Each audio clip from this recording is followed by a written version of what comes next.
2% के घर जमाई, मैं जानती हूँ कि तुम कार अफोर्ड नहीं कर सकते, लेकिन घर जमाई बनकर जरूर रह सकते हो। तुम्हारे पास 2 दिन का वक्त है।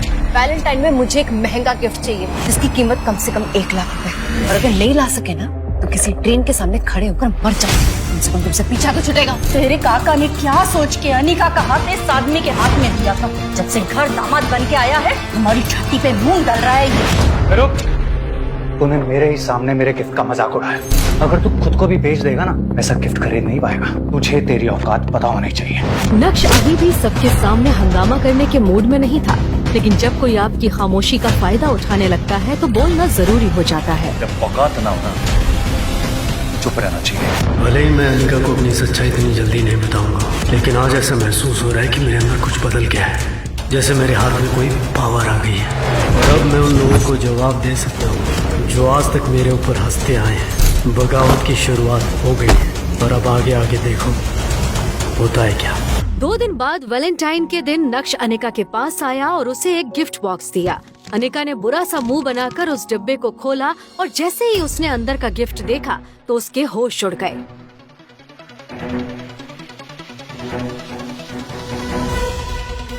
ये तो जिमी शू सैंडल है।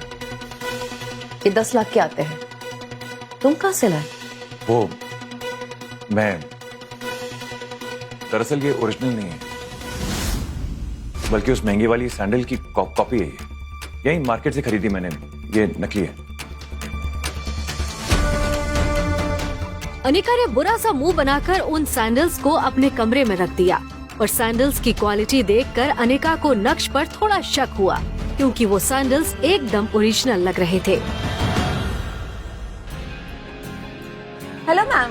हाय मैम, आप मिस्टर भानुशाली जी की दोस्त हैं? मिस्टर भानुशाली इंडस्ट्रीज के मालिक? उन्हें तो किसी ने देखा भी नहीं है एंड बड़े बड़े लोग उनसे बात तक नहीं कर सकते। आई एम सॉरी, मैं उन्हें नहीं जानती, बट आपने ऐसा क्यों पूछा? मैम मैं आए? या श्योर। मैम आपके हाथ में जो ये बॉक्स है ये जिमी शू सैंडल्स का है एंड ये स्पेशल एडिशन है। मैम ये जो डिजाइन है, ये जो कट है एंड ये जो लोगो है, इसका नकली बनना इम्पॉसिबल है। इंडिया में कल ही ये दूसरा पीस बिका है जो मिस्टर भानुशाली जी ने लिया है। क्या नक्श ही है मिस्टर भानुशाली, या नक्श ने चुराए हैं ये सैंडल्स? कहां से आए हैं ये लाखों के सैंडल्स बेरोजगार नक्श के पास? क्या है नक्श की असलियत? अगर वो इतना अमीर है तो क्यों रहता है अपनी ससुराल में घर जमाई बनकर? ये सब कुछ अब अनिका के दिमाग में चल रहा था और उसे विश्वास था कि कुछ न कुछ जुगाड़ करके नक्श ये सैंडल्स उसके लिए लाया होगा। कुछ दिन बाद अनिका उस सैंडल्स को भूल गई। एक सुबह नक्श घर के लिए सब्जी लेने बाहर गया था। तभी अनिका जल्दी रेडी होकर घर के हॉल में आ गई और गुस्से से चिल्लाने लगी। नक्श, नक्श, मम्मी नक्श कहाँ है? ये आदमी हमेशा काम के समय गायब हो जाता है। आज ही मैं सोच रही थी इसे अपने साथ ऑफिस ले चलूं। महाशय तो घर पे ही नहीं है। कहाँ थे तुम नक्श?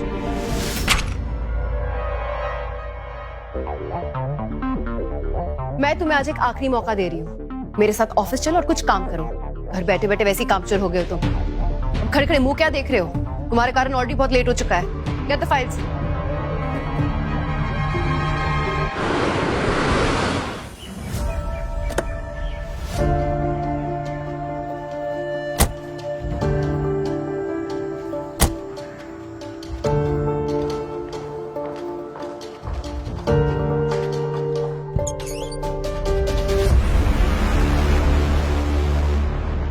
यार अनिका, कहाँ रह गई थी? पता मैं पिछले 1 घंटे से तुम्हारा इंतजार कर रहा हूँ। आई एम सो सॉरी यार। एक्चुअली कुछ लोगों की वजह से मैं घर से निकलने में लेट हो गया।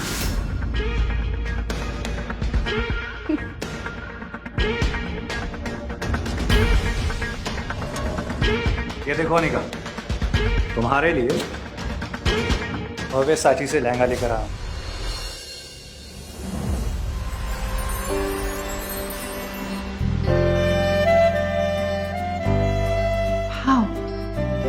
और ये वही लहंगा है जो दीपिका ने अपनी शादी में पहना था। तुम्हें अपनी फ्रेंड की शादी में जाना था ना?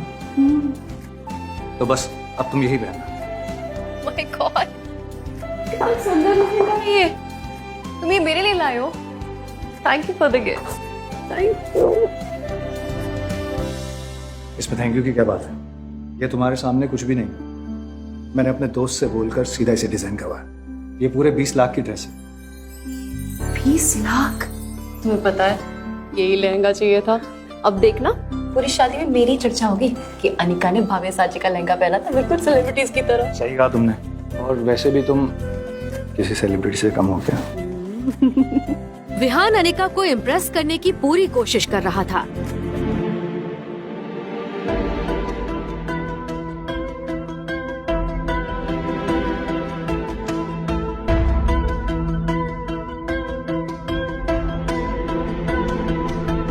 अनिका, ये लहंगा नकली है, ओरिजिनल की कॉपी है। क्या बकवास कर रहे हो तुम? और तेरी हालत देखकर तो ऐसा लग रहा है कि तेरे पास शर्ट खरीदने के भी पैसे नहीं है। और तूने कभी भवेसाची का नाम सुना है? इस लहंगे को तू नकली बता रहा है। ओरिजिनल में सिल्क यूज किया गया है और इसका डिजाइन भी थोड़ा डिफरेंट है। मटेरियल काफी हल्का यूज किया है।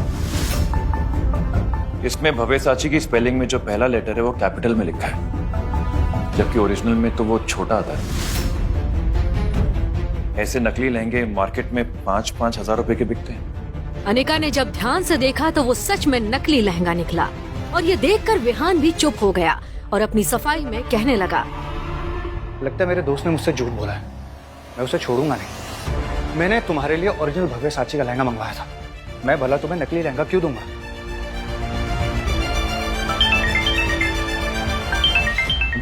अच्छा, मैं चलता हूँ, मुझे कुछ काम है।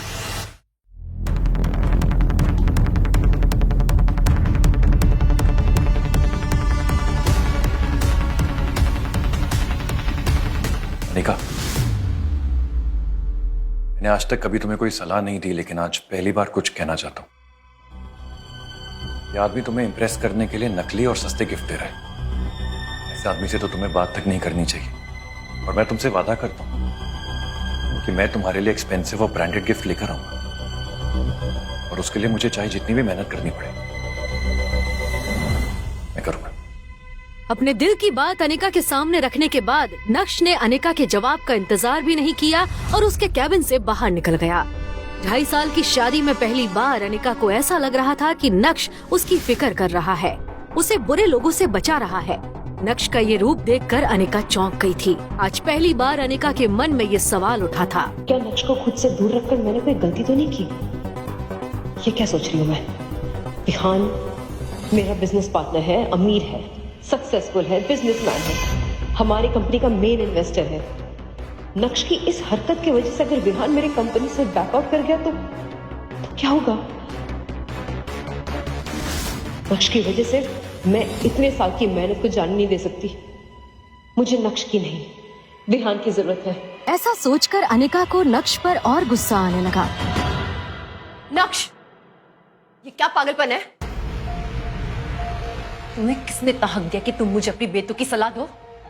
गलती कर दी तुम्हें हलाकर, चुपचाप यहाँ से निकल जाओ। इसलिए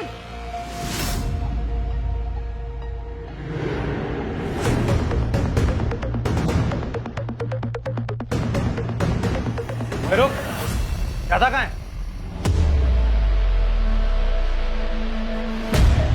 मुझे कब से आवाज दे रहा हूँ, सुनाई नहीं देता?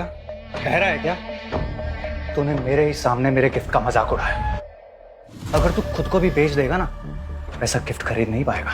और दूसरी बात, तुझे तेरी औकात पता होनी चाहिए। तू साला गरीब भिखारी, घर जमाई, मुझसे जबान लड़ाता है।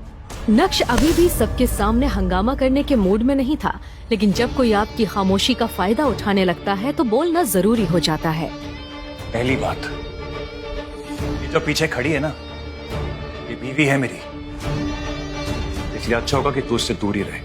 दूसरी बात, मेरी बीवी को तुझ जैसे इंसान से कुछ भी लेने की कोई जरूरत नहीं है, उसे मैं खुद ला कर दूंगा, इसलिए अपना ये ढोंगी दिखावा बंद कर। हाँ। तीसरी बात, जब औकात ना हो ना, चुप रहना चाहिए, समझा? इसी के साथ नक्श ने विहान को एक बाजू धकेला और ऑफिस से बाहर निकल गया। तमाशा खत्म होने के बाद अनिका भी ऑफिस के अंदर चली गई। अनिका गुस्से से आग बबूला हो रही थी। उसकी जलती आंखों के सामने सिर्फ नक्श का चेहरा घूम रहा था और वो जितना नक्श के बारे में सोच रही थी उसका गुस्सा उतना ही बढ़ता जा रहा था।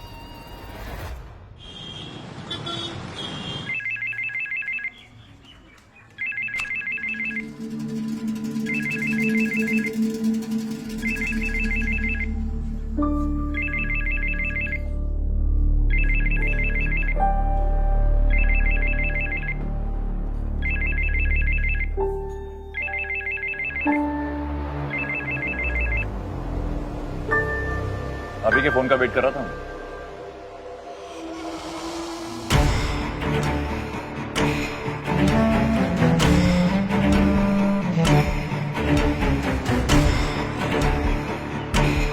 मुझे किसी से भी मिलने में कोई तकलीफ नहीं है, लेकिन आपको मेरी 2 शर्तें और पूरी करनी होगी।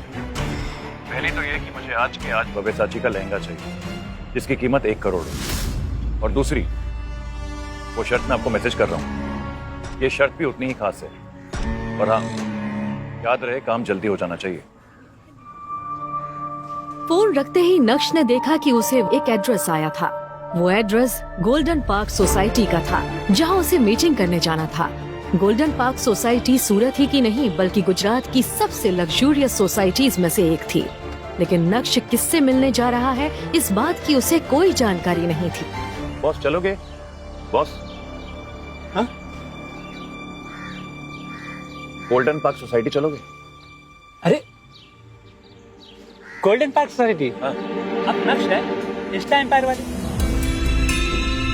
क्या आपको पता नहीं है? इंस्टा एम्पायर का हीरो है नक्श, वो भी गोल्डन पार्क सोसाइटी जा रहा है। पता है, उसने सबके सामने विहान की असलियत बता दी। अब विहान दोबारा नक्श से नहीं भिड़ेगा। ये तुम्हें कैसे पता?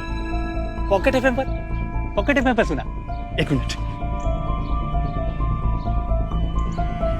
ये जबरदस्त कहानियां सुनने को मिलता है यहाँ। आप सुनते हैं? जरूर सुननी चाहिए, फ्री है। अब भी ऐप डाउनलोड कर लीजिए। प्लीज। लगता है मैंने कुछ ज्यादा ही बोल दिया। आइए बैठिए, चलिए आपको छोड़ देता हूँ गोल्डन पार्क सोसाइटी। उस सोसाइटी में सूरत के ही नहीं बल्कि गुजरात के सबसे अमीर लोग रहते थे। शहर के अमीर लोग वहाँ आया जाया करते थे। नक्श जैसे ही अंदर जाने के लिए आगे बढ़ा तो उसके पुराने कपड़े, पैर में चप्पल देखकर सिक्योरिटी गार्ड ने उसे गेट के बाहर ही रोक दिया। ए भिखारी, अंदर क्या घुसा चला जा रहा है? मेरी मीटिंग है अंदर, मैं मीटिंग के लिए जा रहा हूँ। अबे साले, झूठ बोलने से पहले ये तो देख लेता कि तेरी हालत क्या हो रखी है। ये गोल्डन पार्क सोसाइटी है, यहाँ पे शहर के लोग बड़ी बड़ी गाड़ियों से आते हैं। और तू भिखारी, तू अंदर भीख मांगने जा रहा था ना? मैं अच्छे से जानता हूँ तुम जैसे लोगों को। चल भाग यहाँ से। भाई मेरी सच में अंदर एक मीटिंग है, मीटिंग के लिए जा रहा हूँ। अरे मना किया ना, चल भाग यहाँ से। एक काम करो, तुम मेरे साथ चलो। अरे मैं मना कर रहा हूँ ना, यहाँ कुछ देखो भाई, अरे काम करो। मैं कह रहा हूँ ना, नहीं जा सकते। अरे मैं तुम्हें खुद मिलवा देता हूँ। अरे तुम नहीं जा सकते अंदर। अरे जा यहाँ से, समझे? चल। ऐसा कहकर गार्ड ने नक्श को जोर से धक्का दे दिया जिससे नक्श वहीं सड़क पर गिर गया और एक महंगी कार के सामने आ गया। उस कार ने तेजी से ब्रेक लगाए और नक्श गाड़ी के नीचे आने से बच गया। वो कार किसी और की नहीं बल्कि गोल्डन पार्क सोसाइटी के मालिक मिस्टर खन्ना की थी। उन्हें सब रियल एस्टेट किंग कहा करते थे। पूरे गुजरात में बड़ी बड़ी बिल्डिंग्स और सोसाइटी उन्होंने ही बनाई थी। जैसे ही कार में बैठे मिस्टर खन्ना ने ये सब देखा तो वो उतर कर आए और गार्ड पर चिल्लाने लगे। हम सर, ये सब कुछ क्या हो रहा है यहाँ पर सोसाइटी गेट पर? पता नहीं, इससे सोसाइटी की रेपुटेशन खराब होती है, मालूम है ना? देखिए ना सर, ये भिखारी अंदर घुसने की कोशिश कर रहा है, मना कर रहा हूँ तो मान नहीं रहा है। कह रहा है अंदर मीटिंग है। अरे मीटिंग है।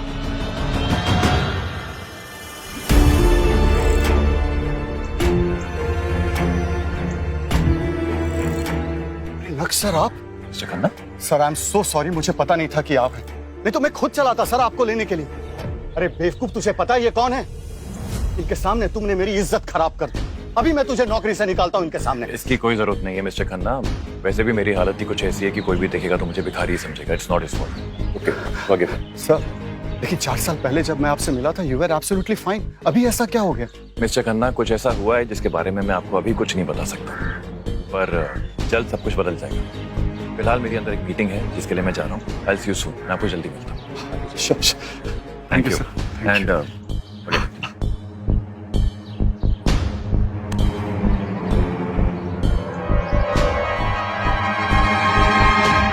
खन्ना साहब इस भिखारी के सामने गिड़गिड़ा क्यों रहे थे?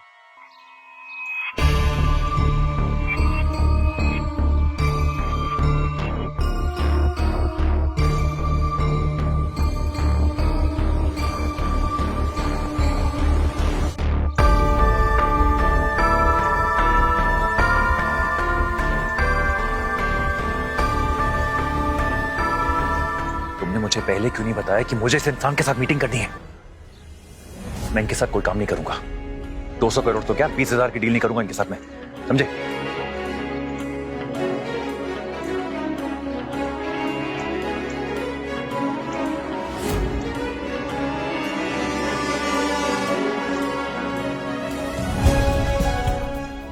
कौन था ये इंसान जिससे डर कर छुप रहा था नक्श? क्या नक्श सच में गरीब है? तो कैसे वो 200 करोड़ रुपए की डील कर रहा है? और अगर नक्श अमीर है तो क्यों वो रह रहा है गरीबों की तरह अपने ससुराल में? क्या होगा जब अनिका को पता चलेगी नक्श की हकीकत? क्यों हुई नक्श की शादी अनिका के साथ? इन सभी सवालों का जवाब पाने के लिए बस अपनी स्क्रीन पर नीले बटन को क्लिक करें, फिर प्ले स्टोर खोलने के बाद पॉकेट FM ऐप इंस्टॉल करें और फिर अपने मोबाइल नंबर से रजिस्टर करें। अब आप पॉकेट FM की ढेरों मजेदार कहानियाँ सुन सकते हो। सुनने के लिए तुरंत डाउनलोड करें पॉकेट FM और सुने ये दिलचस्प कहानी इंस्टा एम्पायर।